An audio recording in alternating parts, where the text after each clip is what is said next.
Good morning दोस्तों। Rahul sir की class में आपका स्वागत है। कैसे हैं आप? आज हम जीएस की अगली सीरीज में देखेंगे ज्योग्राफी के बारे में, ठीक है। और कोशिश करेंगे कि एक ही क्लास में हम पूरी ज्योग्राफी पढ़ लें। अब मन में प्रश्न ये आ रहा होगा कि सर एक ही क्लास में पूरी ज्योग्राफी कैसे है? देखो, ठीक वही है कि पहले हम ज्योग्राफी के सारे टर्म्स देखेंगे, समझने की कोशिश करेंगे पूरी की पूरी ज्योग्राफी को कि ज्योग्राफी है क्या, ठीक है। इसके बाद मैं आपको सारे के सारे जो भी टर्म्स होंगे, जो आप सुनते होंगे, मैं उनके बारे में बताऊंगा। साथ ही ये भी बताऊंगा कि वनडे एग्ज़ाम में और अदर्स एग्ज़ाम में क्वेश्चन कैसे बनते हैं और आपको कैसे इसको अटेम्प्ट करना है, ठीक है। तो लेट नहीं करते हैं, चलिए शुरू करते हैं, ठीक है। अब ज्योग्राफी शुरू करने से पहले ज्योग्राफी का मतलब देख लेते हैं। ज्योग्राफी का मतलब क्या है? ज्योग्राफी में हम किसके बारे में पढ़ते हैं? मुख्यतः हम पढ़ते हैं जो हमारी पृथ्वी है इसके बारे में। किसके बारे में? जो हमारा अर्थ है, हम इसके बारे में पढ़ते हैं। तो इसके बारे में पढ़ने से पहले थोड़ी सी चीज़ें हमें पढ़ना ज़रूरी हो जाती हैं, जो हमें पहले पढ़ना होता है, ठीक है। तो हम शुरुआत करेंगे बिल्कुल बिल्कुल जीरो से। कहाँ से शुरू करेंगे? जीरो से। अब इस जीरो से शुरू करने के लिए थोड़ी सी चीज़ें हमें करनी पड़ेंगी कि मैं आपको ले चलता हूँ नाइट में और रात में आपको बिस्तर पे मैं सुला देता हूँ ठंडी में बाहर। अब आप बाहर तो सो गए, आपकी हालत होने वाली है ख़राब। अब आपको नींद नहीं आ रही तो आप ऊपर की तरह देख रहे हैं, ठीक है। ऊपर कहाँ देख रहे हैं? आसमान में देख रहे हैं। तो इस आसमान में जब आप देखेंगे तो आपको क्या क्या चीज़ें हैं जो आसमान में दिखाई देंगी? क्या क्या देखते हैं बताइए? आप देख पाते होंगे स्टार को, हाँ सर स्टार तो देखते हैं।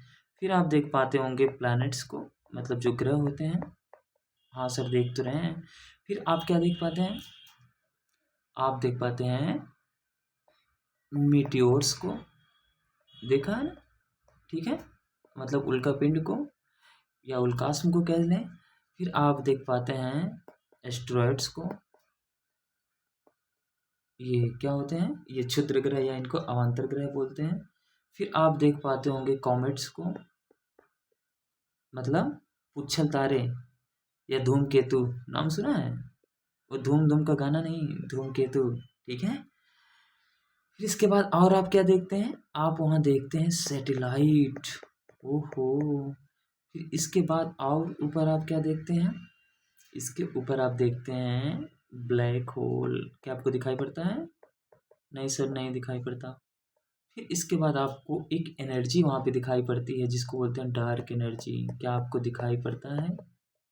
नहीं सर। फिर इसके बाद आपको ऊपर और क्या दिखता है? बताइए, सर्दी की रात में होता है ना, तारे दिन में भी नज़र आ जाना। तो आपको ये star, planets, meteors, asteroids, comets, satellite, black hole, dark energy, और आपको वहाँ पे दिखता है नेबुला। और आपको वहाँ पे क्या दिखता है? बताओ बताओ। और आपको दिखता है वहाँ पे गैलेक्सी। क्या दिखता है? गैलेक्सी। और वहाँ पे दिखता है आपको एक सिस्टम जिसको हम लोग क्या कहते हैं? जिसको बोलते हैं यार, इतनी मेहनत की है, बताइए हट गया ना? गलत बात है कि नहीं बात है? चलिए ठीक है, फिर से लिखते हैं। तो जब आप रात में सोए हैं तो आपको क्या क्या दिखाई पड़ता है? आपको दिखाई पड़ते हैं स्टार, ठीक, आपको दिखाई पड़ते हैं प्लैनेट्स, और आपको क्या दिखाई पड़ता है? स्टार दिखाई पड़ते हैं, एस्टेरॉइड्स दिखाई देते हैं, ठीक।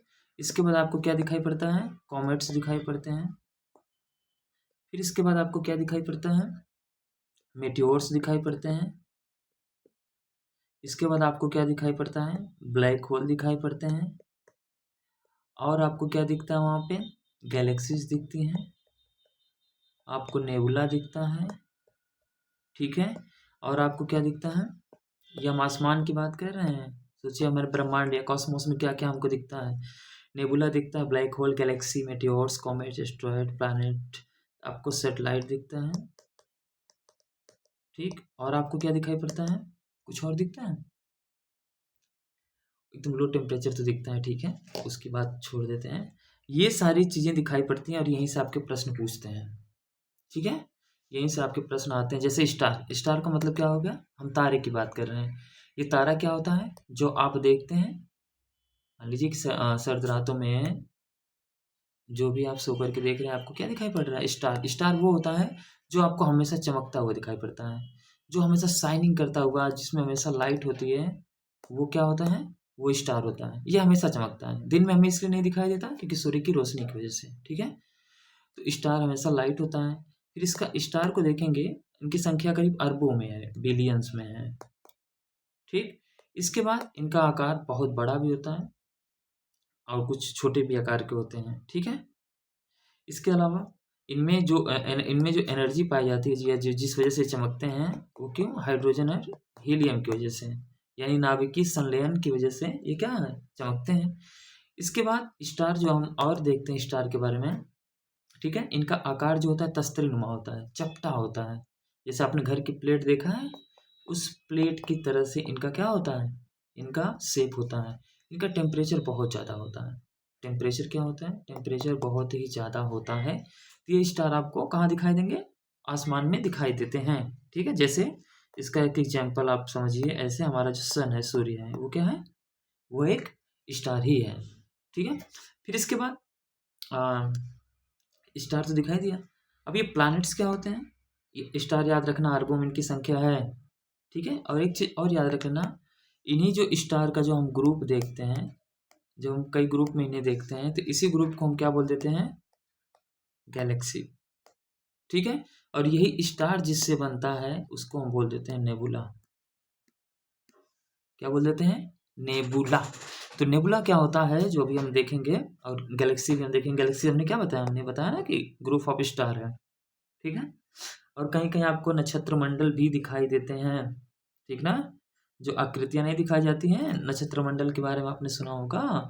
तो भैया ये जो नक्षत्र मंडल आपको दिखाई पड़ता है, वो इन्हीं तारों से बना हुआ आकार है। एक शेप बनता है जिस सप्तऋषि का, उसमें 7 क्या बोलते हैं, 7 स्टार जो हैं मिलकर के एक आकार बनाते हैं, जिन्हें हम लोग क्या बोलते हैं, आपस में जुड़े होते हैं, सप्तऋषि का, ठीक है। तो वो स्टार से जो बनता है, ये नक्षत्र मंडल कहलाता है। याद आ गया आपको, समझ में आया। इसके बाद जो इनका ग्रुप होता है, ग्रुप इनमें लाखों स्टार्स होते हैं, उनको गैलेक्सी बोलते हैं। जैसे एक गैलेक्सी का नाम सुना होगा आपने, मिल्की वे। मिल्की वे सुना है, वो हमारी गैलेक्सी है, ठीक है। क्योंकि बहुत लाखों गैलेक्सियां हैं, तो उनमें एक गैलेक्सी हमारी भी है, जिसको गैलेक्सी का नाम क्या है, मिल्की वे है, और उसी में हमारा स्टार सूर्य रहता है, ठीक है। उसी तरीके से हम प्लैनेट्स देखते हैं। अब प्लैनेट आपने देखा होगा, ग्रह क्या होते हैं, ग्रह वो होते हैं जो चमकते नहीं हैं, लेकिन एक चक्कर लगाते हैं, चक्कर लगाते हैं, और यहाँ जीवन होने की संभावना होती है। और भाई साहब किसका चक्कर लगाते हैं, ये चक्कर लगाते हैं स्टार का।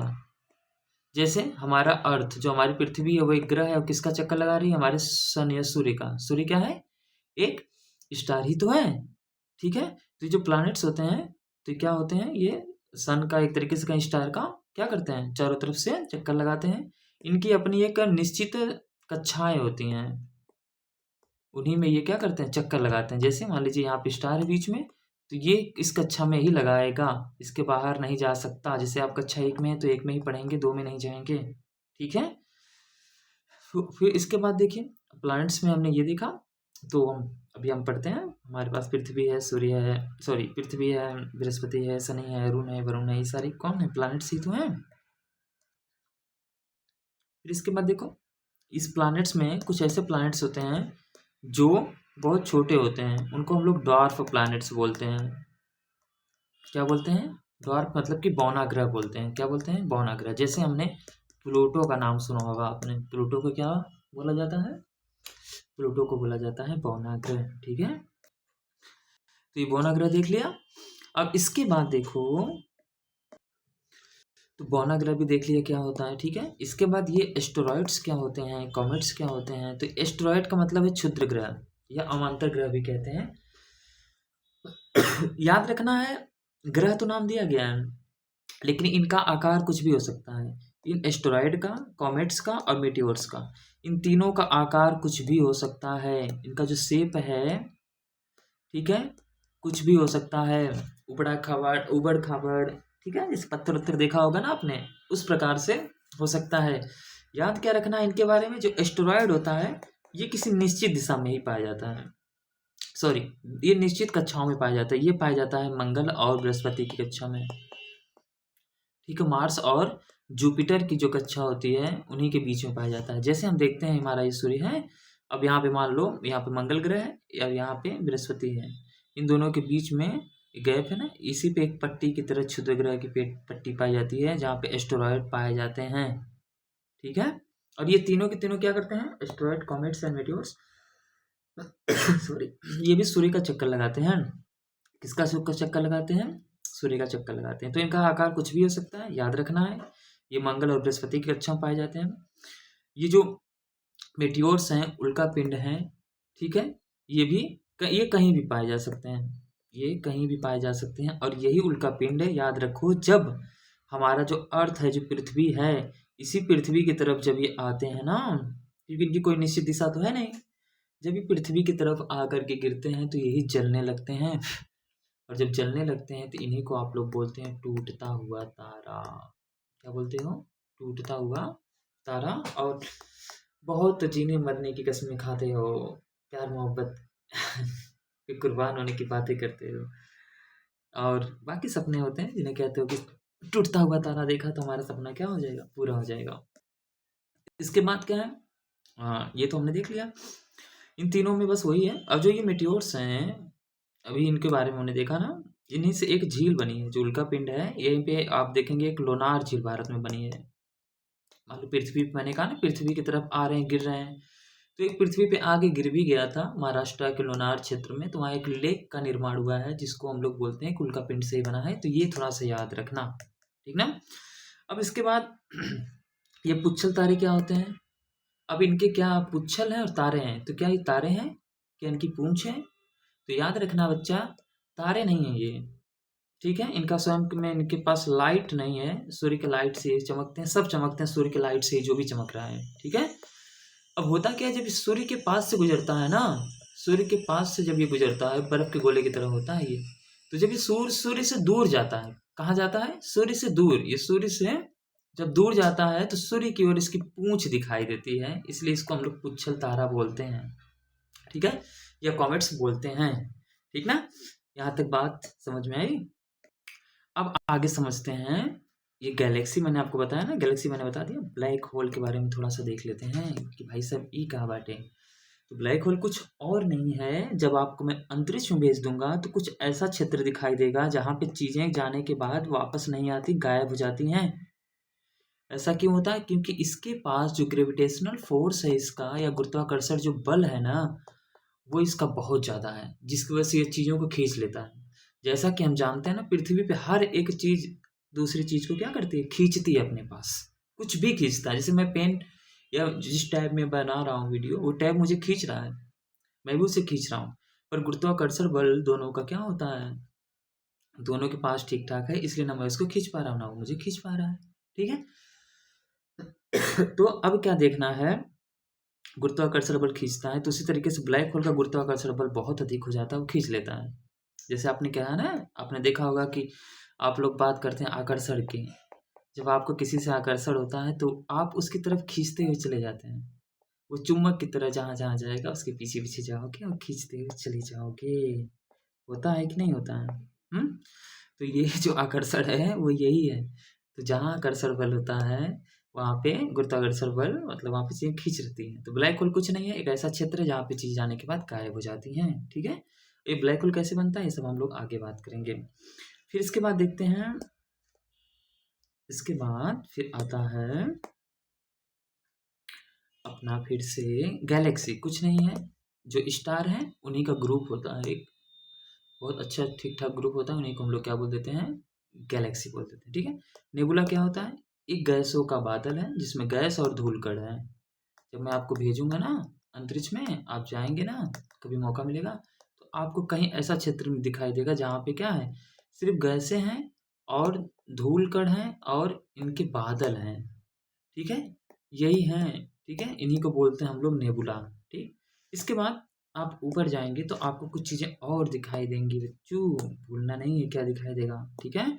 दिखाई देगा आपको सैटेलाइट, क्या दिखाई देगा, सैटेलाइट। भैया क्या होता है सैटेलाइट? तो मैंने कहा कि सूर्य जो था, सूर्य का चक्कर कौन लगा रहे थे? ग्रह लगा रहे थे ना।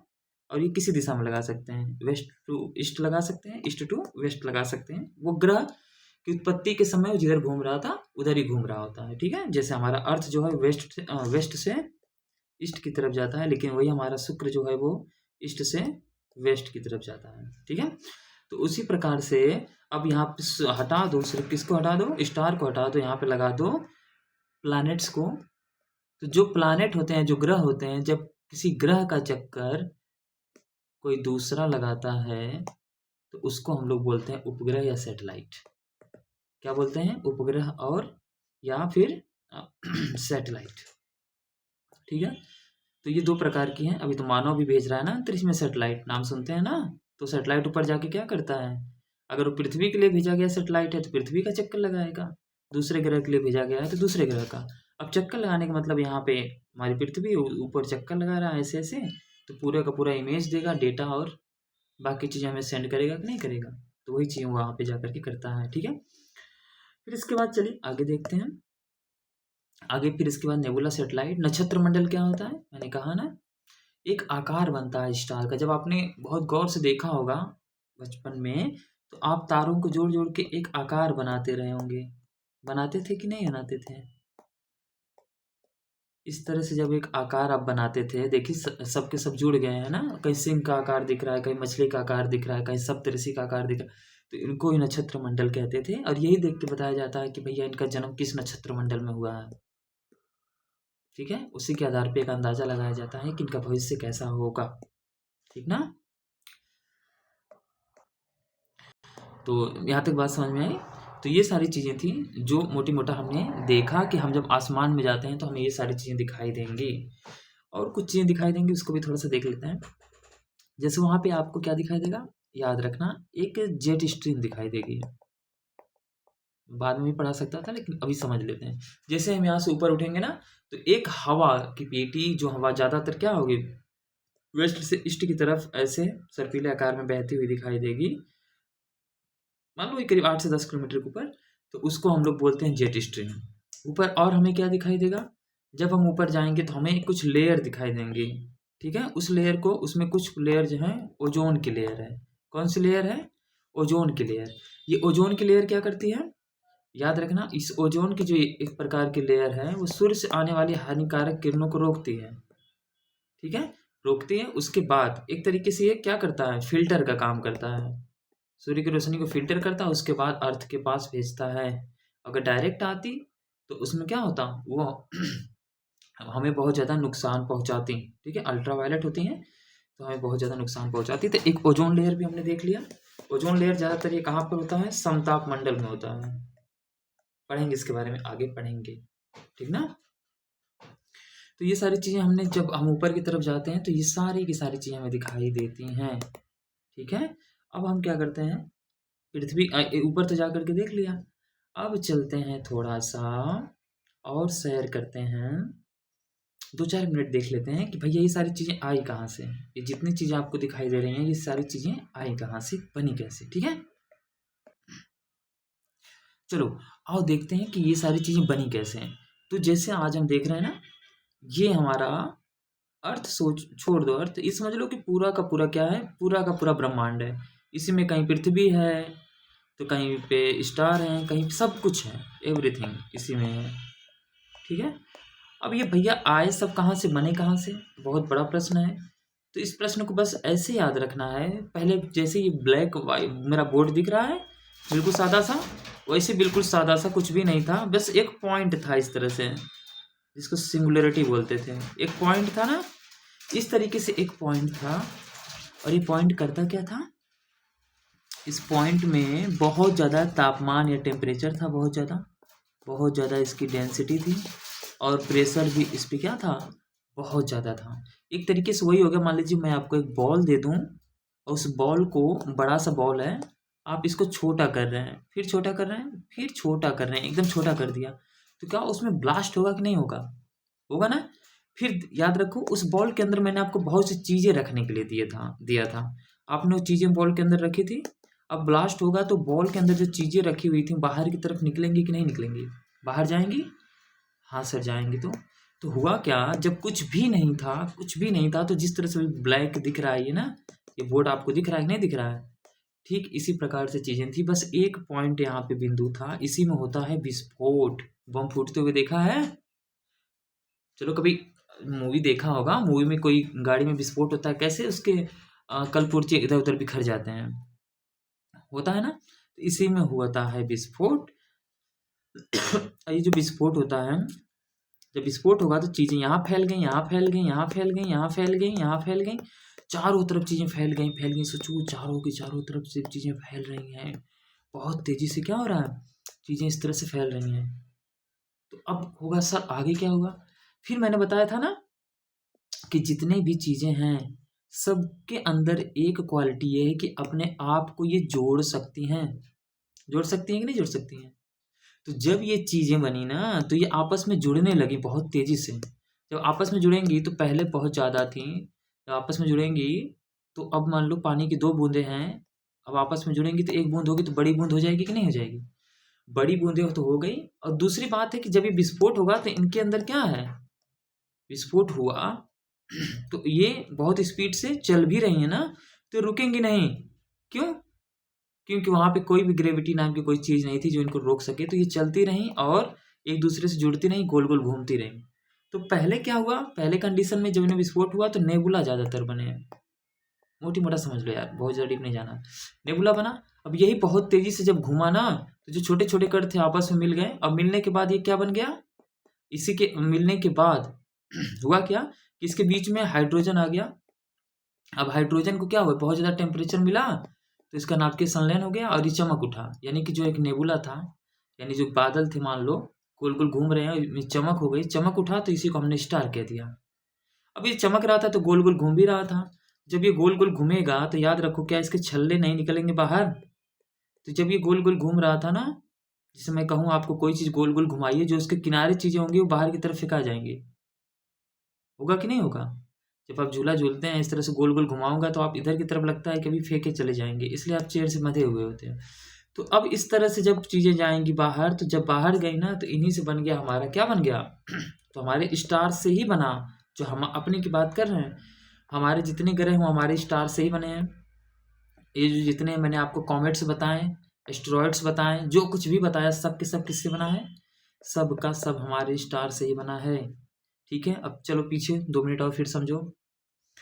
ना समझ पा लो का बहुत मार खाई बाब।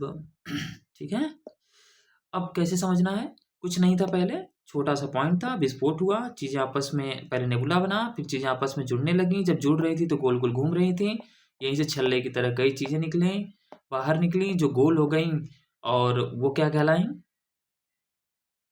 जो गोल हो गई वो प्लैनेट्स कहलाएं, जिनका आकार बिल्कुल आ, किसी भी आकार आकार का रह गया, अलग अलग आकार का रह गया, उनको हमने क्या कह दिया, हमने किसी को क्षुद्र ग्रह कह दिया, किसी को क्या कह दिया, उल्का पिंड कह दिया, और किसी को हमने पुच्छल तारा कह दिया। कहा कि नहीं कहा? और उन्हीं में से कुछ हमने देखा बौने ग्रह भी बने हुए। ये सारी की सारी चीज़ें इस तरह से बनी। तो ये जो विस्फोट हुआ ना, इसको हमने क्या कहा, इसको हमने एक सिद्धांत दिया। अब किसी ने तो बताया होगा, तो इस विस्फोट को कहा गया बिग बैंग थ्योरी। थ्योरी क्या की जाती है, चीज़ों को प्रूव करने के लिए दी जाती है, तो इसको बिग बैंग का हमने सिद्धांत बताया। क्या बताया, याद रखना है। ये सिद्धांत किसने दिया था, ये सिद्धांत दिया था भाई सॉरी, ये सिद्धांत दिया था जॉर्ज लेमेंत्रे ने। जॉर्ज लेमेंत्रे ने, किसने दिया था, जॉर्ज लेमेंत्रे साहब ने ये सिद्धांत दिया था। और ये रहने वाले कहाँ के थे, ये रहने वाले थे आपके, ये कभी कभी पूछता है आपसे, बेल्जियम के पादरी थे, इन्होंने ये सिद्धांत दिया था। ठीक है, तो बिग बैंग का सिद्धांत किससे संबंधित है, ब्रह्मांड की उत्पत्ति संबंधित है, लेमेंत्रे साहब ने दिया था, बेल्जियम के ये रहने वाले थे। और ये जो विस्फोट हुआ था ना, याद रखना ये कब हुआ था, आज से करीब 13.7 अरब वर्ष पहले विस्फोट हुआ था। सोचो बच्चों कितने वर्ष पहले विस्फोट हुआ था। ठीक है, तो समझ में आया, एक विस्फोट से ही सब कुछ बना है। जहाँ विस्फोट से चीज़ें बर्बाद हो जाती हैं, यहाँ विस्फोट से चीज़ें बन रही हैं। ठीक है, और ये विस्फोट इतना तगड़ा था कि आज भी जो हमारा ब्रह्मांड है ना, उसका विस्तार हो रहा है। सोचो आज भी यहाँ पे प्लैनेट्स बन रहे हैं, आज भी यहाँ पे स्टार बन रहे हैं, जो कुछ बन रहा था वो आज भी बन रहा है, आज भी ये फैल रहा है, ये रुका नहीं है। ठीक है, इस चमत्कार ही मान सकते हैं। इसी को देख करके लगता है कि हाँ गॉड एग्जिस्ट करते हैं, बाकी ये चीज़ें कैसे पॉसिबल हैं। ठीक है, वैज्ञानिक भी कंफ्यूज हैं इसको लेकर के। चलिए फिर आगे देखते हैं। विस्फोट हो गया, सब कुछ बन गया, बनाना अभी हमने देखा था ना, जो ऊपर हम देखते हैं क्या क्या दिखाई पड़ता है। तो जब सब कुछ बन गया तो अब देखते हैं कि उनपे जो सब कुछ बना उनको हम लोग सेलेस्टियल बॉडी, ठीक, या फिर हम लोग खगोलीय पिंड कहते हैं। खगोलीय पिंड वो पिंड कहलाते हैं जो कि हमें आसमान में दिखाई पड़ता है। ठीक है, अब इन पे प्रश्न कैसे बनते हैं थोड़ा सा ये देख लेते हैं। अब जितने भी खगोलीय पिंड हैं इन पे प्रश्न कैसे बनेंगे सेलेस्टियल बॉडी पे, ये थोड़ा सा जानना जरूरी है, ताकि आपके पास किताब हो तो आप इसको पढ़ ले जाएं। ठीक है, याद रखना है सबसे पहले तो ये क्या है ये आपको पता होना चाहिए। दूसरा, जब आप स्टार की बात करेंगे तो स्टार में क्या बनेगा क्वेश्चन, स्टार किस सिद्धांत से बना है, जो हमने बिग बैंग आपको बताया था। इसके बाद जो हमारा स्टार है, जो सूर्य है, सिद्धांत से तो बना ही है, ये किस प्रक्रिया से बना है, तो नाभिकीय संलयन प्रक्रिया से बना है। किससे बना है, नाभिकीय संलयन, जहाँ पे दो नाभिक आपस में, दो न्यूक्लियस आपस में जुड़ते हैं। ठीक है, इसके बाद इस पे और क्या प्रश्न पूछेगा, पूछेगा कि हमारे पास की जो स्टार है, जो सूर्य है, उसके पास का स्टार क्या है। इसके बाद पूछ सकता है कभी कभी कि जो स्टार हैं इनका टेम्परेचर क्या है, इनका ग्रेविटेशनल जो फोर्स है वो अर्थ की कंपैरिजन में कितना है। इसके बाद ये अर्थ जो है इनका जो आकार, इसमें एक आता है चंद्रशेखर सीमा, ये चंद्रशेखर सीमा क्या होती है। ठीक है ना, तो ये स्टार में चंद्रशेखर सीमा पूछेगा तो बस इतना बता देना, चंद्रशेखर सीमा वो सीमा है जो ये तय करती है 1.4 है, जो ये तय करती है कि कोई स्टार ब्लैक होल बनाएगा कि नहीं बनाएगा। ठीक है, तो एक तरीके से चंद्रशेखर सीमा एक स्टार को बताता है, उसके द्रव्यमान को माप करके कि कोई स्टार ब्लैक होल बनाएगा कि नहीं बनाएगा। तो ये स्टार पे बनता है क्वेश्चन इस प्रकार से।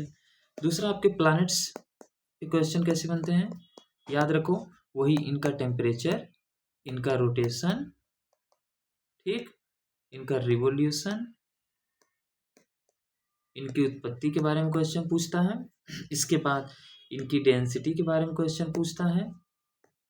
ठीक, डेंसिटी पूछ लिया, टेम्परेचर पूछता है, रिवोल्यूशन, रोटेशन, रिवोल्यूशन मतलब कि इनका घूर्णन पूछता है, परिभ्रमण पूछता है, तापमान के बारे में पूछता है, डेंसिटी के बारे में पूछता है, और कभी कंपेयर करके बारे में पूछता है। दूसरे ग्रह से इसके कंपेयर कर देगा कि किस लिए कौन सा ग्रह जाना जाता है।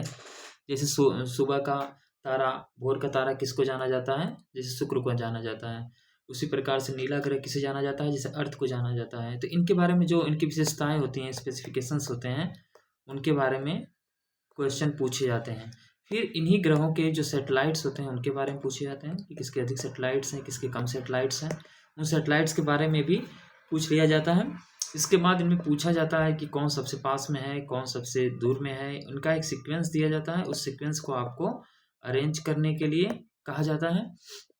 इसके बाद इनमें जो सबसे इम्पोर्टेंट ग्रह होते हैं, जो चर्चा में होते हैं, उनके बारे में भी आपके यहाँ से क्वेश्चन बनते हैं। इन सारे क्वेश्चंस के मैं आंसर दूंगा अगले वीडियो में। ठीक है, इसमें सिर्फ समझाने का काम आपको करना है कि किस प्रकार के प्रश्न बनते हैं। अगर आपके पास समय है तो ये वीडियो आप देखें और इसको कर ले जाएं। ठीक है, इसके बाद देखते हैं,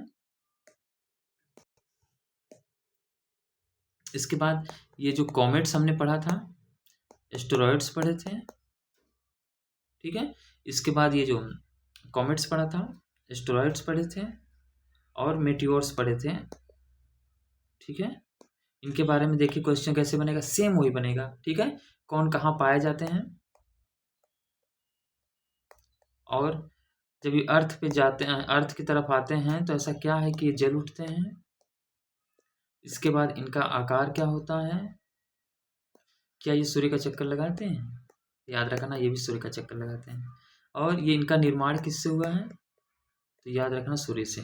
फिर अगर हमने कोई सैटेलाइट इनके लिए छोड़ा है, इनके अध्ययन के लिए, तो याद रखना ये बार इन सब चीज़ों के बारे में पूछता है।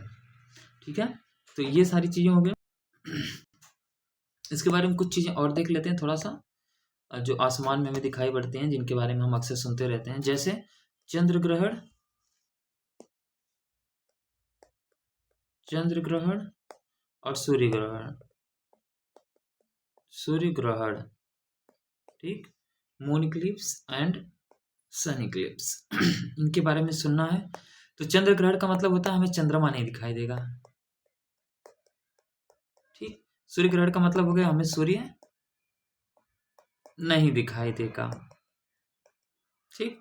अब यहीं से समझ लेना है, चंद्रमा नहीं दिखाई देगा, तो चंद्रमा तब नहीं दिखाई देगा ना, जैसे मान लो हमने देखा यहाँ पे सूर्य है, सूर्य का चक्कर लगा रही है यहाँ पे पृथ्वी, पृथ्वी का चक्कर कौन लगा, पृथ्वी चक्कर, यहाँ पृथ्वी है, पृथ्वी का चक्कर कौन लगा रहा है, यहाँ पे मून, चंद्रमा है ना। हमने कहा आपसे कि चंद्रमा हमें नहीं दिखाई देगा। चंद्रमा हमें दिखाई क्यों देता है, या कोई भी चीज़ हमें क्यों दिखाई देती है, जब उस पर प्रकाश पड़ता है, लाइट पड़ती है, और जब लाइट पड़ने के बाद रिटर्न हमारी आंखों तक आती है, तब हमें दिखाई पड़ता है, ठीक है।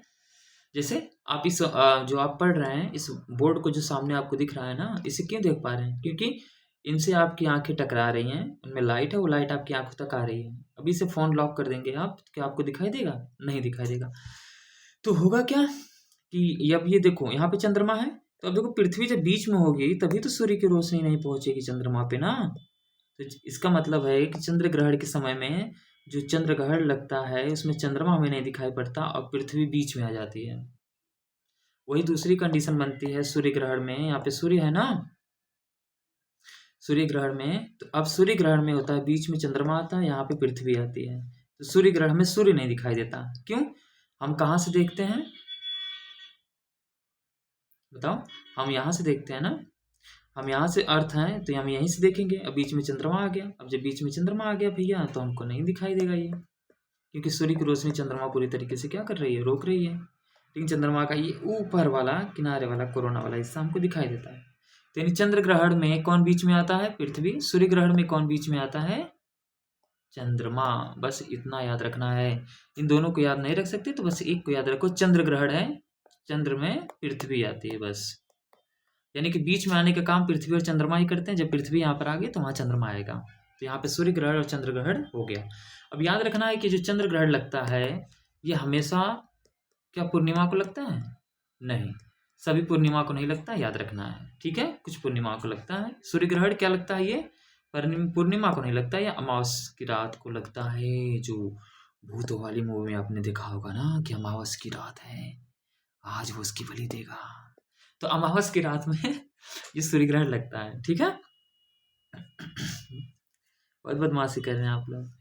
तो अमावस की रात में क्या लगता है, या अमावस्या की रात में सूर्य ग्रहण लगता है, लेकिन सभी अमावस्या की रात में नहीं लगता है। इनके बारे में हम डिटेल से पढ़ेंगे, लेकिन अभी बस इतना बताना है। तो आपसे जो प्रश्न पूछेगा इन पे जो बनते हैं प्रश्न, वो ये बनता है कि चंद्र ग्रहण सूर्य ग्रहण क्या होता है, पहला प्रश्न। दूसरा प्रश्न बनता है कि साल में कितनी बार लगते हैं, जाके देख लेना है, ठीक है। तीसरा ये बनता है कि सूर्य को हमें नग्न आंखों से क्यों नहीं देखना चाहिए। चौथा आप बताएंगे मुझे कमेंट करके कि ऐसा क्या है कि ग्रहण में खाना नहीं खाना चाहिए, नहाना नहीं चाहिए, घर वाले बहुत मना करते हैं, हम तो परेशान हो गए हैं, ठीक है। कारण बताइए, ढूंढ के बताइए, कहीं से बताइए, लेकिन आपको क्या करना है, कमेंट करना है, ठीक है। हाँ चलो यार, ये तो हमने ऊपर ऊपर देख लिया, सूर्य के बारे में भी देख लिया। अब हम देखते हैं कि अब हम जो मेन फोकस हमारा होना चाहिए हमारी पृथ्वी पे होना चाहिए, जो हमारी पृथ्वी है, ठीक है। तो अब इस पृथ्वी पे ध्यान दो कि पृथ्वी के अंदर क्या है और पृथ्वी के बाहर क्या है, इसको अभी हम पढ़ेंगे, ठीक है। सर पृथ्वी के बाहर क्या है, पृथ्वी पे कौन कौन सी चीज़ें हैं जो हमें देखने को मिलती हैं, और पृथ्वी के अंदर ऐसा क्या क्या है सर जो हमें देखने को मिलता है, क्या है उसके अंदर, क्या है तुम्हारे दिल में बताओ। तो अब पृथ्वी के अंदर और बाहर देखना है, ठीक है। चलो अंदर देख लेते हैं पहले, हमारी पृथ्वी के अंदर है क्या, क्या यहाँ पे पाताल लोक हैं। भाई हमारी मम्मी तो हमसे बहस कर लेती हैं, कहती हैं कि पाताल लगता है शेषनाग अंदर ही बैठे हुए हैं। अब मैं उनको कैसे समझाऊं, अब मैं कहता हूँ ठीक है पढ़ लेते हैं, आहत मत होना, मैं किसी के क्या बोलते हैं पाताल लोक होगा लेकिन दूसरे संदर्भ में होगा, क्योंकि जब पृथ्वी के अंदर आप जाएंगे ना तो आप देखेंगे वहाँ पे मतलब इतना ज़्यादा टेम्परेचर है कि वहाँ पे सच में सिर्फ ईश्वर ही रह सकते हैं, या फिर ऐसी पीड़ा हो सकती है जो नरक वालों को झेलनी पड़ती है। ठीक है, तो आगे देखते हैं। ठीक, तो चलो हम पृथ्वी के अंदर देखते हैं। ये हमारी पृथ्वी रही। पृथ्वी के जब हम अंदर जाने की कोशिश करते हैं तो पृथ्वी पे हम 3 लेयर पाते हैं। ये ठीक हो गया उसी गेंद की तरह या प्याज के छिलके की तरह। प्याज का पहला छिलका, प्याज का दूसरा छिलका और प्याज का तीसरा छिलका। तो जब हम पृथ्वी को इस तरह से देखते हैं ना सॉरी, तो हम देखते हैं कि जो पृथ्वी का ऊपर वाला लेयर है ये ठोस है, सॉलिड है। क्या है? सॉलिड है। ये जो बीच वाला है ना ये सेमी सॉलिड है और प्लस इसके नीचे वाला हिस्सा क्या है? वो सॉलिड है। फिर जो ये नीचे बीच वाला जो हम एकदम नीचे चले जाते हैं जो तीसरी लेयर में, हम देखते हैं ये वाला जो पहला जो हिस्सा है इसमें 2 चीजें पाई जाती हैं। इसमें लिक्विड पाई जाती हैं, यहाँ पे सेमी सॉलिड या सेमी लिक्विड कह लो, यहाँ पे लिक्विड पाई जाती हैं और सॉलिड पाई जाती हैं। ठीक है, तो अब इनका नाम कुछ लेयर का देंगे हम। तो हम कहते हैं ऊपर वाली लेयर को क्रस्ट। क्या बोलते हैं? इसको हम बोलते हैं सर क्रस्ट। बीच वाली को हम लोग क्या बोलते हैं? मेंटल। पागल वाला नहीं। और एकदम नीचे वाली को हम लोग बोलते हैं कोर। ठीक है, तो ये 3 लेयर है। ऊपर वाली लेयर बिल्कुल सॉलिड है, ठोस है। बीच वाली जो लेयर है मेंटल, वो क्या है? अर्ध तरल अवस्था में है और ठोस भी है। और जो बिल्कुल बीच नीचे वाली है वो क्या है? वो तरल अवस्था में और सॉलिड में। और याद रखना है जब पृथ्वी के अंदर हम जाएंगे तो हमें क्या मिलेगा? हमें मिलेंगे तत्व, एलिमेंट्स मिलेंगे और हमको मिलेंगे खनिज, मिनरल्स मिलेंगे। ठीक है, जो सोना चांदी हीरा मोती जो कुछ भी आप देखते हैं आपको कहाँ से मिलता है? यहीं से मिलते हैं। इसके बाद और भी पदार्थ मिलेंगे, जैसे वही देखते हैं ना, कोयला मिल गया। इसके बाद ये पेट्रोलियम वगैरह वगैरह जो कुछ भी मिलता है कहाँ मिलता है? पृथ्वी के अंदर से ही मिलता है। ठीक है, तो ये सारी चीज़ें पृथ्वी के अंदर हमें देखने को मिलती हैं। अब इनका नाम crust, mental, core, crust, mental और कोर हम जब देखते हैं तो अगर इनको हम इस तरह से शेप दे दें तो हम देखते हैं ऊपर वाला क्या है? क्रस्ट, बीच पे मेंटल, फिर ये कोर। तो ये ऊपर का जो क्रस्ट है ये तो बेचारा पूरी के पूरे तरीके से ठोस है। ये जो मेंटल है ना, ये ऊपर वाला मेंटल का जो हिस्सा है ये सेमी लिक्विड है। ये ठीक उसी प्रकार से है कि आपकी नाली में कचड़ा बह रहा है, कचड़े के साथ पानी भी है, देख रहे हो ना, उस प्रकार से। और नीचे वाला ठोस है। इसी प्रकार से जब आप कोर में जाएंगे पृथ्वी के बिल्कुल अंदर, यहाँ से देखो चलते चलते अंदर चले जा रहे हो, तो पहले आपको लिक्विड फॉर्म में मिलेगा, नदी की तरह समझ लो, पानी की तरह। फिर इसके बाद ठोस मिलेगा। अब ये होगा कि सर इतना अंदर 63 से 71 किलोमीटर अंदर यहाँ से जा करके किसने पता लगाया? तो ये पता लगता है जो अब जब थोड़ा डीप में जाके पढ़ेंगे, भूकंप की तरंगे जो होती हैं ना वो बहुत सटीक तरीके से इनके बारे में बताती हैं। ठीक है, तो हम इनके बारे में थोड़ा सा आगे पढ़ेंगे, लेकिन अंदर मैंने आपको दिखा दिया ना कि अंदर क्या क्या चीज़ें हैं, देख लिया आपने। अब चलो बाहर देखते हैं क्या क्या है। ठीक है, अब आ जाओ। जब ये हमारी पृथ्वी है, पृथ्वी की जब आप बाहर आ जाओगे तो क्या दिखाई देगा? पृथ्वी के बाहर, एकदम ऊपर इस प्रकार से चारों तरफ से पृथ्वी को घेरे हुए है एक गैस का आवरण है। क्या है? गैस का आवरण। इसको क्या हम लोग बोलते हैं? इसको हम बोलते हैं वायुमंडल। यानी पृथ्वी के बाहर हमको वायुमंडल दिखता है। इसके बाद पृथ्वी की जो ये सतह है, सतह पे आपको दिखाई पड़ता होगा ना, क्या दिखाई पड़ता है? स्थल खंड, ठोस के रूप में दिखाई पड़ता है। जो ठोस फॉर्म में दिखता है उसको बोलते हैं स्थल मंडल। ठीक है, फिर आपने पृथ्वी पे देखा होगा कहीं कहीं आपको जल दिखाई पड़ता है, जैसे महासागर वगैरह वगैरह। तो ऐसे को जो लिक्विड फॉर्म में होते हैं, ठीक है, तरल अवस्था में, उनको बोलते हैं हम जलमंडल। ये पृथ्वी के ऊपर दिख रहा है।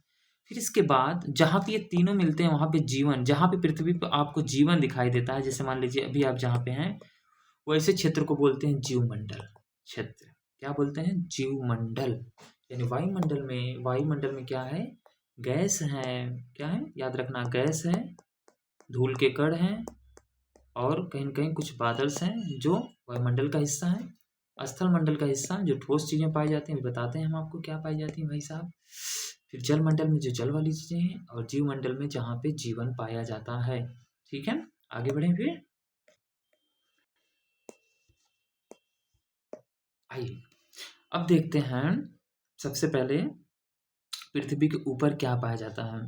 तो पृथ्वी के ऊपर जो स्थल मंडल का हिस्सा है, जो स्थल मंडल का हिस्सा है उसको देखते हैं। ठीक है, तो आपने कभी सुना होगा, सुना तो होगा बच्चों, महाद्वीप का नाम सुना है? तो पृथ्वी के ऊपर हमको महाद्वीप मिलता है, ठीक है, कॉन्टिनेंट मिलते हैं।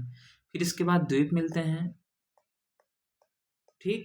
फिर इसके बाद हमें नदी मिलती है, ठीक। अब इस स्थल मंडल और जल मंडल को साथ कर लेते हैं। नदी मिलती है, पर्वत मिलता है, पहाड़ मिलता है, पठार मिलता है, ठीक है, पढ़ते जाना। पर्वत मिलता है, पहाड़ मिलता है, पठार मिलता है। इसके ऊपर हमें झील मिलती है। इसके ऊपर हमें और क्या मिलता है? इसके ऊपर हमें क्या मिलता है? झील तो मिलती ही मिलती है। देखो, अब हो गया महाद्वीप, हो गया द्वीप, हो गया नदी, हो गया पर्वत, पहाड़, पठार, झील, झरना मिलता है, ठीक है, वाटरफॉल्स मिलते हैं। इसके बाद हमें और क्या क्या चीज़ें इसके ऊपर देखने को मिलती हैं? मैदान मिलता है ना। और क्या हमें दिखाई देता है इसके ऊपर? बहुत कुछ दिखाई देता है, जैसे नहर दिखाई देता है, तालाब दिखाई देता है, सब तो दिखाई दे रहा है। इसके बाद रेगिस्तान देखने को मिलता है, ठीक। इसके बाद जंगल देखने को मिलता है। ये सारी चीज़ें हैं ना, ये सारी चीज़ें की मतलब इसके ऊपर हमें जो देखने को मिलती हैं, जब हम पृथ्वी के ऊपर घूमने जाएंगे तब, जैसे मैं आपको यहाँ से कहूँ भारत से जाओ घूमने, तो ये सारी सारी चीज़ें आपको ऊपर दिखाई देंगी, ठीक है। इसके बाद और भी चीज़ें मिलती हैं, भूलना नहीं है, ठीक है। और क्या मिलता है आपको? अब इनको बताने के बाद बताएंगे, ठीक है। तो अब देखो, जंगल जो आपको मिलता है, जंगल क्या होता है? जंगल में आपको हमेशा नेचुरल वनस्पति पाई जाएंगी, जो किसी की मदद से नहीं उगती हैं, ठीक ना। तो नेचुरल जो वनस्पतियां पाई जाती हैं, जो बहुत बड़े क्षेत्र में पाई जाती हैं, उनको क्षेत्रों को हम जंगल कहते हैं। रेगिस्तानी क्षेत्र क्या होता है? एक ऐसा क्षेत्र होता है जहाँ पर सॉइल या मिट्टी बहुत नाम मात्र की पाई जाती है और वहाँ पर रेत की मात्रा बहुत अधिक होती है। ऐसे क्षेत्र को रेगिस्तान कहते हैं। जैसे सहारा का रेगिस्तान ले लो या भारत के थार का रेगिस्तान ले लो। जंगल में तो आप अमेजन का जंगल, किसी का भी जंगल ले लो। फिर महाद्वीप क्या होते हैं? पूरी पृथ्वी पर जितने भी स्थल खंड हैं, जैसे पूरा अर्थ है, उनको हमने क्या किया? 7 बड़े बड़े खंडों में बांट दिया। जैसे ठीक वही हो गया कि आपका ना, आपने एक घर बनवाया और उस पूरे घर को आपने क्या किया? 7 बड़े बड़े टुकड़ों में बांट दिया, ठीक ना। तो बांट दिया तो उन्हीं को आपने क्या किया? महाद्वीप का नाम दे दिया, ठीक ना। तो ये जो महाद्वीप होते हैं, एक तरीके से बहुत बड़े स्थल खंड के टुकड़े होते हैं। पूरी पृथ्वी पर 7 महाद्वीप पाए जाते हैं। कितने पाए जाते हैं? 7। जिनमें से आप देखेंगे सबसे बड़ा एशिया है और सबसे छोटा कौन सा है आपका? ऑस्ट्रेलिया महाद्वीप, ठीक है। हाँ, फिर इसके बाद द्वीप। द्वीप क्या होते हैं? जो चारों तरफ पानी से घिरे हुए होते हैं, उनको द्वीप कहा जाता है। महाद्वीप भी वैसे घिरे ही होते हैं, लेकिन जो द्वीप होता है, जो चारों तरफ पानी से घिरे हुए होते हैं, जैसे आपने भारत का लक्षद्वीप देख लो, देखा है कि नहीं देखा है? अंडमान निकोबार द्वीप देख लो, ऐसे, ठीक है। तो द्वीप भी कई प्रकार के पाए जाते हैं, ये सब बाद में पढ़ेंगे। तो अब नदी, नदी क्या होती है? ये क्या होता है कि एक बहुत बड़ी जलराशि का बहाव होता है, ठीक है, फ्लो करती है, कहीं से निकलती है। इसका नेचुरल सोर्स होता है जहाँ से निकलती है, और बहुत बड़ी मात्रा में पानी अपने साथ ले जा करके ज़्यादातर ओशन में या महासागर में गिराती है। तो उसको हम क्या कहते हैं? नदी गिराती हैं। हालांकि सभी नदियाँ नहीं गिराती। पर्वत क्या कहते हैं? जो भी आपको मैं कहूँ कि जा करके घूमिए, जिसकी ऊंचाई आपको 1000 मीटर से अधिक मिल जाएगा, उसको आप क्या बोल देंगे? पर्वत बोलेंगे। पहाड़ की ऊंचाई 1000 मीटर से कम होती है, तो ऐसे को हम पहाड़ बोलते हैं, और ये काफ़ी ऊबड़ खाबड़ होता है, ठीक है। पठार क्या होता है? इसकी ऊंचाई कुछ भी हो सकती है, बस याद रखना है कि इसका जो ऊपर का आकार होगा ना, वो टेबल की तरह होगा। अभी 1000 मीटर भी होगा, लेकिन टेबल की तरह होगा, ठीक ना। तो जैसे पर्वत में एक चीज़ और होती है, हाइट तो होगी पर्वत और पहाड़ की, ठीक है, 1000 मीटर, 1000 मीटर के आसपास, चलो मान लेते हैं, कम भी होगा। इनमें क्या होगा? इनका आकार इस प्रकार से होगा, त्रिकोण का आकार का, शंक्वाकार का। ऊपर क्या होगा? ऊपर का जो शीर्ष होगा बिल्कुल ढलान की तरह होगा, ठीक है। झील क्या होता है? तालाब देखा है? उसी तालाब को बहुत बड़ा कर दो तो क्या हो जाएगा? झील हो जाएगा। क्या हो जाएगा? झील। तो अब जब सागर भी देख लो, क्या होता है? उसी झील को और बड़ा कर दोगे तो सागर हो जाएगा। तो सागर में होता क्या है कि कहीं न कहीं महासागर से जुड़े होते हैं और इनमें भी ज्वार भाटा आते हैं, ठीक है, तो वो सागर हो जाएगा। झरना क्या होता है? जब कहीं बहुत ऊंचाई से पानी गिरेगा नीचे की तरफ, उसी को हम लोग क्या कहते हैं? झर झर के गिर रहा है ना, झरना कह देंगे। क्या कह देंगे? झरना कह देंगे बच्चा। मैदान क्या होता है? ऐसा कोई भी क्षेत्र जिसकी ऊंचाई 200 मीटर से कम हो, उसको हम लोग मैदान कहते हैं। नहर तो आप जानते ही हैं नेचुरली कुछ नहीं, जैसे बहुत बड़ी नदी बह रही थी उसी तरीके से एक निश्चित क्षेत्र में छोटा सा बहाव होता है, उनको नहर बोलते हैं। तालाब भी बहुत छोटा ही होता है। तो ये सारी चीज़ें आपने समझ लिया। अब इन पे क्वेश्चन कैसे बनेंगे भाई साहब? इनकी लोकेशन पूछेगा आपसे, इनकी विशेषताएं पूछेगा, इनकी लोकेशन के बारे में पूछेगा। ठीक है, कौन सा जंगल कहाँ पे है, कौन सा द्वीप कहाँ पे है, कौन सी नदी कहाँ पे है, कौन सा पर्वत पहाड़ पठार कहाँ पे है। लोकेशन का मतलब एक कंट्री भी पूछेगा और कॉन्टिनेंट भी पूछेगा। ठीक है, इनकी बाउंड्री भी पूछेगा, ये सारी क्वेश्चंस आपसे पूछेगा। किस देश में है ये भी पूछेगा। तो ये सब आपको जब देने जा रहे हैं तो बताना पड़ेगा। साथ ही इनकी विशेषताएं पूछेगा, विशेषताएं कौन सबसे बड़ा है, ठीक, कौन सबसे छोटा है, और अगर किसी पर कुछ विशेष किया जा रहा है, कुछ अनोखा किया जा रहा है तो उसके बारे में भी प्रश्न यहाँ से पूछे जाते हैं। ठीक है, तो ये सारी चीज़ें हैं और भी हैं, उनके बारे में भी देख लेते हैं। ठीक है, चलो। और हमने क्या कहा, पृथ्वी के ऊपर हमें और क्या दिखाई पड़ता है? हमें दिखाई पड़ता है महासागर, वही ना। फिर हमने कहा सागर, फिर हमें दिखाई पड़ता है, आपने ग्लेशियर का नाम सुना होगा, ठीक, हमें दिखाई पड़ता है ग्लेशियर। तो महासागर कुछ और नहीं है, जिस तरह से हमने कहा ना कि महाद्वीप है, महाद्वीप कितने थे? 7। उसी तरीके से जो ओशन है, महासागर है, ये हमारे पास 5 हैं। पहले 4 थे लेकिन अब 5 हैं, याद रखना। सबसे बड़ा प्रशांत महासागर है, कौन सा? पैसिफिक ओशन है। और सबसे छोटा जो है वो आर्कटिक महासागर है। थोड़ा थोड़ा जान लो, महासागर होता क्या है? बहुत बड़ी राशि होती है, मतलब बहुत, अब समझो कि सबसे ज़्यादा पानी कहाँ पाया जाता है? महासागरों में पाया जाता है। इन सभी महासागरों की विशेषता क्या है? एक साथ जुड़े हुए हैं। कितने हैं? एक साथ जुड़े हुए हैं, ठीक ना। और पूरे सरफेस पे जो ये पाए जाते हैं करीब 71% इन्हीं का विस्तार है। सागर क्या होते हैं? सागर जो होते हैं महासागर का ही हिस्सा होते हैं। जैसे बंगाल की खाड़ी एक सागर है, वो किसका हिस्सा है? हिंद महासागर का हिस्सा है। ठीक है। ग्लेशियर क्या होते हैं? ग्लेशियर जो बर्फ की नदी होती है, एक तरीके से समझ लो, बर्फ की नदियों को हम लोग क्या कहते हैं? ग्लेशियर कहते हैं। ज़्यादातर ये हाइट पे, मतलब ज़्यादातर ये ऊंचाई पर पाई जाती हैं, या फिर ये ध्रुवों पर। ठीक है, ध्रुवों का मतलब ये पृथ्वी का जो ये नॉर्थ पोल, ये साउथ पोल है, यहाँ पाई जाती हैं। ठीक है, क्योंकि यहाँ पे टेम्परेचर बहुत ज़्यादा कम होता है। क्या और कुछ छूटा है? अगर छूटा है तो आप कमेंट में बताइएगा, इससे संबंधित मैं आपको क्या करूँगा, बता दूंगा। ठीक है, तो इतना देख लिया, तो थोड़ा उनके बारे में देख लें। इसके बारे में सर, अरे उनके बारे में थोड़ा सा, हाँ, हमारे वायुमंडल में क्या क्या चीज़ें पाई जाती हैं। ठीक है, वैसे पाई तो और कुछ भी इसमें जाती है, लेकिन आगे हम लोग पढ़ेंगे तो देखेंगे, ठीक ना। ठीक है, चलो फिर आ जाओ। अब आते हैं, जो वायुमंडल था उसके बारे में देख लेते हैं थोड़ा सा। वायुमंडल का मतलब जो ये हमारा अर्थ है, पृथ्वी, इससे थोड़ा सा ऊपर आपको गैसों का एक आवरण मिलेगा, जिस जहाँ से आप ऑक्सीजन लेते हैं। नहीं मिलती ऑक्सीजन तो क्या हाल होता है भैया, बतावा। कोरोना में देखे हैं ना। तो यहीं पे क्या होता है, वायुमंडल है। इस वायुमंडल में क्या पाया जाता है? इस वायुमंडल में याद रखना, जो हमारा वायुमंडल, यहाँ पे बादल पाए जाते हैं। यहीं पे जेट स्ट्रीम पाई जाती है। क्या पाई जाती है? जेट स्ट्रीम पाई जाती है। यहीं पे ओजोन लेयर पाई जाती है। क्या पाई जाती है? ओजोन लेयर पाई जाती है। और यहीं पे आपके धूलकण पाए जाते हैं। यहीं पे आपकी विभिन्न प्रकार की गैसें पाई जाती हैं। यहीं पे कुछ टूटता हुआ तारा आपको दिखाई देता है। टूटता तारा जो देख रहे हैं ना, टूटता हुआ तारा आपको यहीं दिखाई पड़ता है। इसके अलावा टूटता तारा दिखाई पड़ता है, कुछ गैसें पाई जाती हैं, धूलकण पाई जाती हैं, ओजोन लेयर हैं, जेट स्ट्रीम हैं, बादल हैं। और इसके बाद आपको यहाँ पे क्या मिलता है? यहाँ पे आपको कुछ लाइट देखने को मिलेंगे। ठीक है, कुछ जो होंगे आपको यहाँ पे लाइट देखने को मिलती हैं। ठीक है, कुछ यहाँ पे ऐसी गैसें पाई जाती हैं जो हमारे अर्थ को गर्म करती हैं, जिनको हम लोग ग्रीन हाउस गैसेज कहते हैं। ये सब हमारे वायुमंडल में पाई जा रही हैं। सोचा क्या मिलता है वहाँ पे।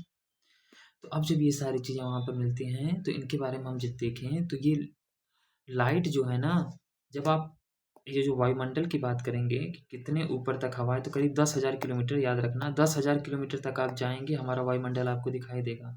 ठीक है, तो उसी में लाइट, जब आप आएंगे आयन मंडल में, यहाँ पे एक क्षेत्र है आयन मंडल, वहाँ पे आएंगे तो आपको दक्षिण की तरफ एक लाइट दिखाई पड़ेगी, जिसको अरोरा ऑस्ट्रियालिस बोलते हैं। और नॉर्थ पोल की तरफ एक लाइट जलती हुई दिखाई देगी, जिसको अरोरा बोरियालिस बोलते हैं।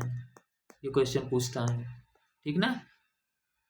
ये क्वेश्चन आपसे पूछता है, ठीक है। इसके बाद बादल देखते हैं, बादल कैसे पहुँचते हैं यहाँ पे। तो जो मान लो पृथ्वी है, अभी हमारा अर्थ है, अर्थ पे जो पानी है, यहाँ पे टेम्परेचर पड़ेगा तो गर्म होकर ऊपर उठेगा कि नहीं उठेगा। तो ऊपर उठेगा तो सिंपल याद रखना, ऊपर जब हम जाते हैं टेम्परेचर कम होता है, जाते यहाँ पे बादल बन जाएंगे, ठीक है। बादल बनेंगे, भारी फिर गिरेंगे तो वर्षा होगी, तो वहाँ पे हमें बादल दिखाई पड़ते हैं। जेट स्ट्रीम हमने वही कहा कि यहाँ पे ऊपर उठती हैं हवाएं गर्म होकर, यहाँ पे चलती हैं, इससे इतना याद रख लो, ज़्यादा नहीं रखना है। जेट स्ट्रीम चलने वाली हवाएं कहाँ पे हैं, जेट स्ट्रीम हमारे वायुमंडल में चलती है, ठीक है, पृथ्वी के सरफेस पे, सतह पे नहीं, ठीक ना। ओजोन लेयर, यहीं पे एक समताप मंडल पाया जाता है, जिस वहाँ पे ओजोन लेयर पाई जाती है, जो हमें अल्ट्रावायलेट, अभी मैंने आपको बताया था, किरणों से बचाती है। धूल कण का मतलब वही देख लें, गाड़ियों का धूल, समुद्री नमक वगैरह, फिर वहाँ से भी धूल कण भी वहाँ पाए जाते हैं। कुछ गैसेज हैं जिससे आपने नाइट्रोजन सबसे अधिक पाया जाता है, फिर इसके बाद देखेंगे आप ऑक्सीजन है, देखा है ना, ऑक्सीजन है, आर्गन है, कार्बन डाइऑक्साइड है, कई प्रकार की यहाँ पे गैसें पाई जाती हैं जो अलग अलग तरीके का काम करती हैं। जैसे नाइट्रोजन वृद्धि के लिए जरूरी है, नहीं होगा तो विकास नहीं होगा। ऑक्सीजन जीवन के लिए जरूरी है, श्वसन के लिए, और ऑक्सीजन आग लगने के लिए जरूरी है, आग, अगर ऑक्सीजन नहीं होगा तो आग नहीं लगेगा। कार्बन डाइऑक्साइड पृथ्वी को गर्म रखने के लिए जरूरी है। ये कई प्रकार की गैसें पाई जाती हैं जिनका अपना अपना क्या है, एक काम भी है। तो ये सारी चीज़ें हम देखते हैं ओवरऑल पाई जाती हैं हमारे वायुमंडल में। तो हमने वायुमंडल, जलमंडल, ये सब तो देख लिया। अब थोड़ा जीव मंडल देख लेते हैं, जहाँ जीव रहते हैं वहाँ पे क्या क्या पाया जाता है। अगर मैं आपको पृथ्वी पर घुमा दूँ तो कौन कौन से जीव पाए जाएंगे, याद रख लेना। आपको यहाँ पे जीव जंतु दिखाई देंगे जो, ठीक है, उनमें आपको कुछ जीव दिखाई देंगे और कुछ पौधे दिखाई देंगे, प्लांट्स, ठीक। इसके बाद आपको यहाँ पे कुछ सूक्ष्म जीव दिखाई देंगे, वैसे आप देख नहीं पाएंगे सूक्ष्म जीवों को आंखें से। कुछ यहाँ पर आपको अपघटक दिखाई देंगे, ज़्यादातर ये अपघटक ही क्या होते हैं, सूक्ष्म जीव ही होते हैं एक तरीके से। तो जीव और जंतु में अगर आप देखेंगे तो वही जीव और पौधों को हम शामिल करते हैं। जीव में जो भी आपको सजीव रूप में दिख रहा है, जिनमें जीवन है, वो आपका जीव है। जो गति कर सकता है, वृद्धि कर सकता है, इधर उधर टहल सकता है, वही। पौधे वो हैं कि ये भी सजीव ही माने जाते हैं, बस अंतर क्या है, ये बेचारे गति नहीं कर सकते हैं, ठीक ना। और दूसरा, यही जो पौधे पाए जाते हैं ना, यही पौधे हमारे लिए भोजन बनाते हैं, ये याद रखना, ठीक ना। ये जो सूक्ष्म जीव या जो अपघटक पाए जाते हैं, इनका काम क्या होता है, इनका काम ये होता है कि जो भी गंदगी है हमारे पर्यावरण से साफ करना है, ठीक है। तो यहाँ तक आपको बात समझ में आई। थोड़ा सा और आगे समझ लेते हैं, यहाँ तक समझ में आ गया। थोड़ा सा पर्यावरण, आप नाम सुनते होंगे ना कि हमारे पृथ्वी पर एक पर्यावरण पाया जाता है, उसको, उसका क्या मतलब है। तो याद रखना, पृथ्वी का जो पर्यावरण होता है, जब हम कहते हैं पृथ्वी का पर्यावरण या पर्यावरण क्या है, इसका मतलब होता है पृथ्वी का पर्यावरण की बात कर रहे हैं, पृथ्वी का पर्यावरण। तो पृथ्वी का पर्यावरण कुछ नहीं है यार, जो हमारी पृथ्वी है, इसी के अगल बगल जो चारों तरफ से इसको घेरे हुए है, वही इसका पर्यावरण है, ठीक है। अब कहोगे सर इसको घेरे हुए तो वो भी है, वायुमंडल है, तो वायुमंडल एक हिस्सा है ना, वायुमंडल तो एक हिस्सा है। पर्यावरण का मतलब है जो पृथ्वी को चारों तरफ से घेरे हुए, जो पृथ्वी के आसपास अगल बगल है, वही पृथ्वी का पर्यावरण है। तो वायुमंडल हो जाएगा, फिर मैंने आपको बताया था ना, जल मंडल हो जाएगा, और स्थल मंडल हो जाएगा, जीव मंडल हो जाएगा। ये सारे के सारे क्या है, पर्यावरण का हिस्सा है, ठीक ना। पर्यावरण समझ में आ गया, कुछ समझ में आ गया, सिर्फ टर्मिनोलॉजी आपको समझाना था, कुछ करना नहीं था। तो पसंद आएगा तो ठीक है, बताइएगा, कमेंट करिएगा, अगला वीडियो फिर बनाएंगे। तो अगला वीडियो सिर्फ फैक्ट बेस्ड होगा। होगा क्या कि इन सब की बात हम नहीं करेंगे, डायरेक्ट स्टार उठाएंगे, उनका फैक्ट बता देंगे, डायरेक्ट प्लैनेट्स उठाएंगे, फैक्ट बता देंगे। लेकिन अगर आप ये वीडियो देखे रहेंगे, समझे रहेंगे कि स्टार क्या है, प्लैनेट्स क्या है, वायुमंडल क्या है, तो आपको समझने में आसानी होगी। बाकी तो हमने देखिए पूरी पृथ्वी का सैर कर लिया, पृथ्वी के अंदर भी गए हैं, बाहर भी गए हैं, ऊपर भी गए हैं, आसमान में भी जाके टहल के देख लिया ना। तो ठीक है, हाँ, फिर हमारा सफ़र यहीं पूरा होता है, गला भी मेरा दर्द करने लगा। चलिए ठीक है, बहुत मेहनत से बनता है वीडियो, ठीक है, देखना चाहिए। और देखने का मतलब है कि हम बनाते हैं तो आपको ही ना ध्यान में रख के बनाते हैं ना। चलिए फिर अपना ख्याल रखिए, दिन आपका अच्छा हो, मेरी शुभकामनाएं। Tata, bye bye, good morning.